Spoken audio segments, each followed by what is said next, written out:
تمام دیکھنے اور سننے والوں کو پیار بھرا سلام۔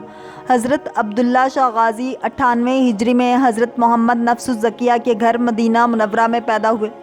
آپ کا سلسلہ نسب 5ویں پشت میں حضرت علی کرم اللہ وجہ الکریم سے جا ملتا ہے۔ حضرت سیدہ فاطمہ صغریٰ بنت امام حسین علیہ السلام کا نکاح حضرت امام حسن مثنیٰ سے ہوا تھا۔ آپ حضرت موسیٰ کاظم سے عمر میں 3 سال بڑے اور امام جعفر صادق سے عمر میں 15 سال چھوٹے تھے۔ تلوار چلانے اور اونٹ سواری میں آپ کا ثانی نہیں تھا، اس لیے آپ کو الشتر یعنی اچھا اونٹ چلانے والا، جو کہ آپ کے نام کا جز بن گیا۔ آپ کی تعلیم و تربیت آپ کے والد کے زیر سایہ ہوئی۔ آپ علم حدیث میں مہارت رکھتے تھے، اس لیے آپ کا محدثین میں بھی شمار کیا گیا۔ آپ میں علم کا شہر ہوں، علی اس کا دروازہ ہے کہ خانوادے کے روشن چراغ تھے۔ آپ میں علم کے جوہر موجود تھے۔ آپ علم کی تابانیوں سے عرش تا فرش بقائے نور تھے۔ آپ کا تابع ہونا بھی ممکنات میں سے ہے۔ آپ کے زمانے میں کئی صحابہ کرام روئے زمین پر موجود اپنے علم کے نور بکھیر رہے تھے۔ آپ کی پیدائش کا زمانہ بنو امیہ کی حکومت کا آخری دور تھا۔ بنو امیہ کی 92 سالہ حکومت زوال پذیر تھی۔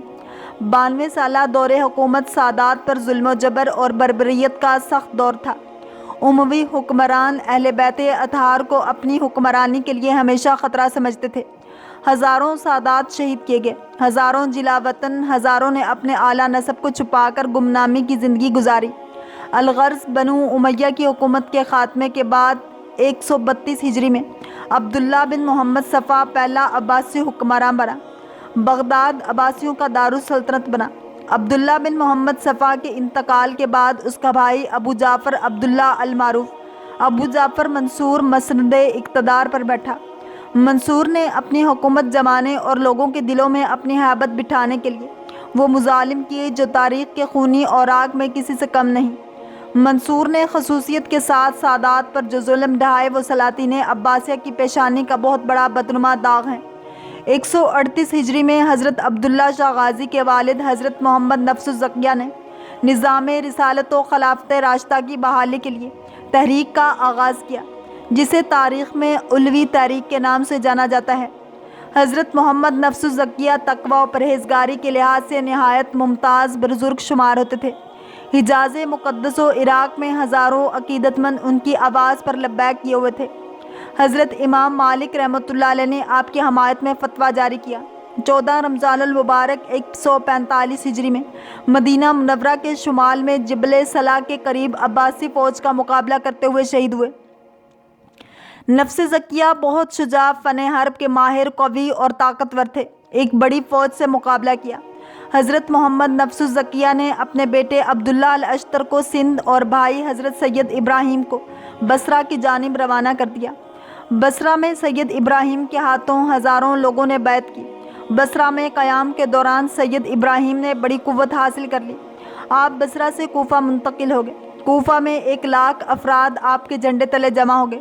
بڑے بڑے علماء و فقہا نے ان کا ساتھ دیا، بالخصوص امام اعظم ابو حنیفہ حضرت نعمان بن ثابت رحمۃ اللہ علیہ نے بھی ان کی حمایت و مالی مدد کی۔ جنگ میں بعض مجبوریوں کی وجہ سے شریک نہ ہو سکے، جس کا امام اعظم کو آخری وقت تک افسوس رہا۔ حضرت سید ابراہیم کو بھی منصور کے مقابلے میں شکست ہوئی اور سید ابراہیم شہید کر دیے گئے۔ منصور نے جنگ سے فارغ ہو کر ان لوگوں کی خبر لی جنہوں نے ان کے خلاف خروج میں کسی بھی طرح کا تعاون کیا تھا۔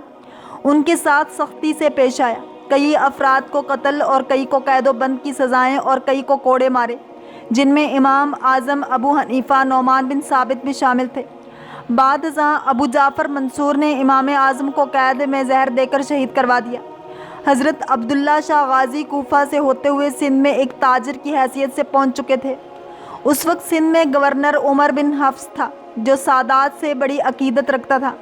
اگرچہ آپ کے والد نے آپ کو خلافت علوی کے نقیب کے طور پر سندھ بھیجا تھا، مگر آپ نے اپنی زیادہ توجہ تبلیغ اسلام کی جانب مرکوز رکھی۔ مگر ایک دن موقع پا کر آپ کے ایک ساتھی نے گورنر سندھ عمر بن حفص کو سادات کی حکومت کے قیام میں مدد کی دعوت دی، جسے گورنر نے فوراً قبول کر لیا۔ کچھ دنوں بعد بغداد سے ایک تاجر بحری جہاز کے ذریعے سندھ پہنچا، جو اپنے ہمراہ گورنر کی بیوی کا خط گورنر کے لیے لایا تھا، جس میں اس کی بیوی نے لکھا کہ سید محمد نفس الزکیہ اور ان کے بھائی سید ابراہیم عباسیوں کے ہاتھوں شہید ہو چکے ہیں۔ گورنر وہ خط حضرت عبداللہ شاہ غازی الاشتر کے پاس لے گیا اور ان سے ان کے والد اور چچا کی شہادت پر تعزیت و افسوس کا اظہار کیا۔ خط و حالات سن کر آپ غمگین ہوئے تو اس موقع پر عمر بن حفص نے آپ کو حوصلہ دیتے ہوئے کہا کہ آپ رنجیدہ نہ ہوں، میں آپ کو یہاں ایک ہندو راجا کے پاس بھیج دیتا ہوں جو اگرچہ اپنے ہندو نظریہ پر قائم ہے مگر رسول اللہ صلی اللہ علیہ وآلہ وسلم اور ان کی آل کا بے حد احترام کرتا ہے، اور وہ آپ کو بڑے احترام سے رکھے گا اور وہ خود مختار ہے، اس لیے حکمران اسے کسی بات پر مجبور نہیں کریں گے۔ الغرض گورنر سندھ کی مدد سے ساحلی ریاست ممکنہ طور پر سکروندی کے قریب جانے کا فیصلہ کیا۔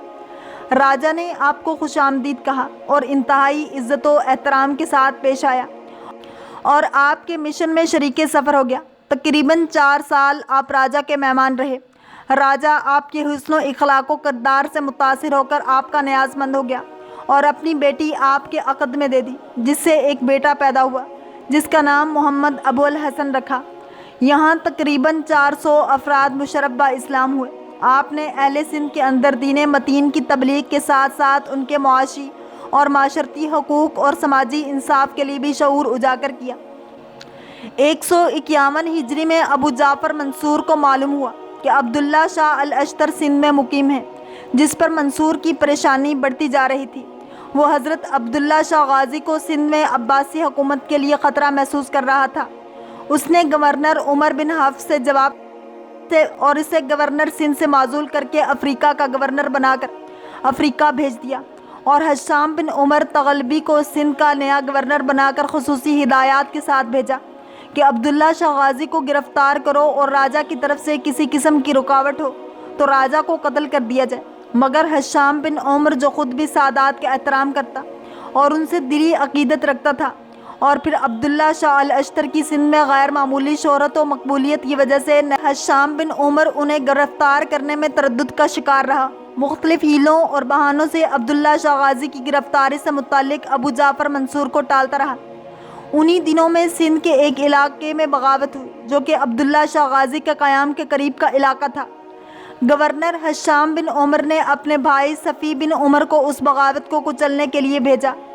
عبداللہ شاہ غازی بابا مریدوں کے سیر و شکار پر نکلے ہوئے تھے۔ صفی بن عمر لشکریوں کے ہمراہ اس علاقے میں ٹھہرا ہوا تھا۔ دور سے عبداللہ شاہ غازی کی سواریوں سے اٹھنے والی گرد سے اس کے دل میں خوف پیدا ہوا کہ دشمن کا لشکر آ رہا ہے۔ سپاہیوں کو حکم دیا کہ لڑائی کے لیے تیار ہو جاؤ۔ جب حضرت عبداللہ شاہ غازی قافلے کے قریب آئے تو لشکریوں نے آپ کو پہچان لیا اور صفی کو بتایا کہ یہ تو حضرت عبداللہ شاہ غازی الاشتر ہیں، اہل بیت کے خاندان سے ہیں۔ سابقہ گورنر عمر بن حفص نے ان کے ہاتھ پر بیعت کی ہے اور موجودہ گورنر حشام بن عمر بھی ان کی عقیدت مندوں میں سے ہے اور یہاں شکار کی غرض سے آتے رہتے ہیں۔ مگر صفی نے اپنے لوگوں کی باتوں پر دھیان نہیں دیا۔ اس نے حضرت عبداللہ شاہ غازی سے گرفتاری دینے یا جنگ کے لیے پیغام دیا۔ آپ جنگ کے لیے تیار نہ تھے۔ صفی جو اہل بیت کے شہزادوں کی تلوار بازی کو اچھی طرح جانتا تھا، صفی نے اپنے لشکر کے ساتھ ان پر حملہ کر دیا۔ آپ اپنے 9 ساتھیوں کے ہمراہ تھے۔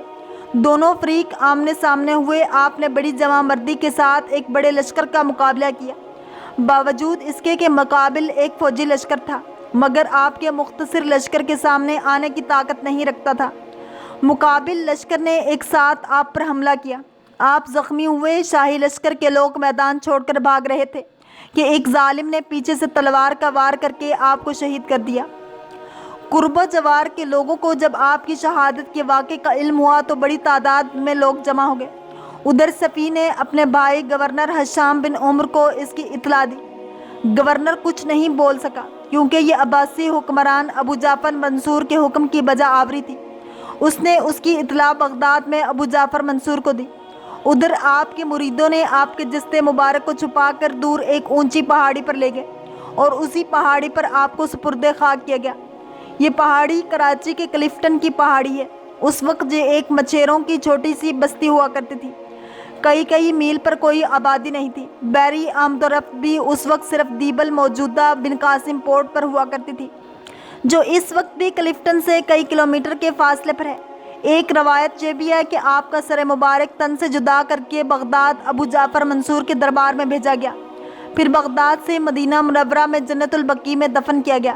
آپ کی شہادت کے بعد ابو جعفر منصور کو یہ خدشہ تھا کہ صاحبزادے محمد ابو الحسن کو آپ کا جانشین نہ بنا لیں، جو آپ کے سسر راجہ صاحب کے پاس اپنی والدہ صاحبہ کے ہمراہ مقیم تھا۔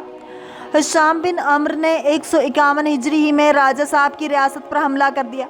خون ریز مارکا آرائی میں راجہ کو قتل اور ریاست پر قبضہ کر لیا گیا۔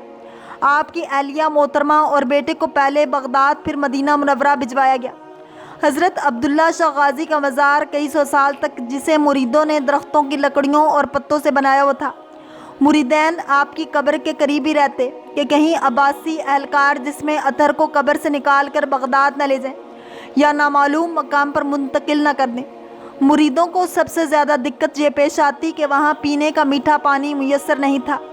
سمندری زمین پر پہاڑی جہاں میٹھے پانی کا ہونا ناممکن تھا۔ مریدوں کی دعا سے حضرت عبداللہ شاہ غازی کے صدقے پہاڑی کے نیچے سے میٹھے پانی کا چشمہ جاری ہوا، جو آج بھی جاری و ساری ہے۔ یہ عبداللہ شاہ غازی کی کرامت ہے۔ اہل بیت رسول آل ابراہیم و اسماعیل علیہ السلام ہیں۔ حضرت اسماعیل علیہ السلام کی ایڑیاں رگڑنے سے عرب کے ریگستان میں زمزم کا چشمہ ابل آیا تھا، جو آج بھی ہے۔ یہ اللہ تعالیٰ کے برگزیدہ بندے ہیں، جو چاہیں رب سے منوا لیں اور رب کی رضا پر راضی ہیں، چاہیں کتنی بڑی آزمائش کیوں نہ آ جائے۔ آپ کا عرس مبارک ہر سال ماہ ذوالحجہ کی 20، 21 اور 22 تاریخ کو بڑی عقیدت و احترام کے ساتھ منایا جاتا ہے۔ آپ کی خدمات دینیہ کے پیش نظر اہل سندھ اور دنیا بھر سے لوگ اپنی عقیدت کے اظہار کے لیے آپ کے مزار اقدس پر حاضر ہو کر شاندار ہدیہ تبرک پیش کرتے ہیں۔ اللہ کریم ہم سب کو دین اسلام کی پیروی کرنے والا اور عشق مصطفیٰ صلی اللہ علیہ وآلہ وسلم نصیب فرمائے۔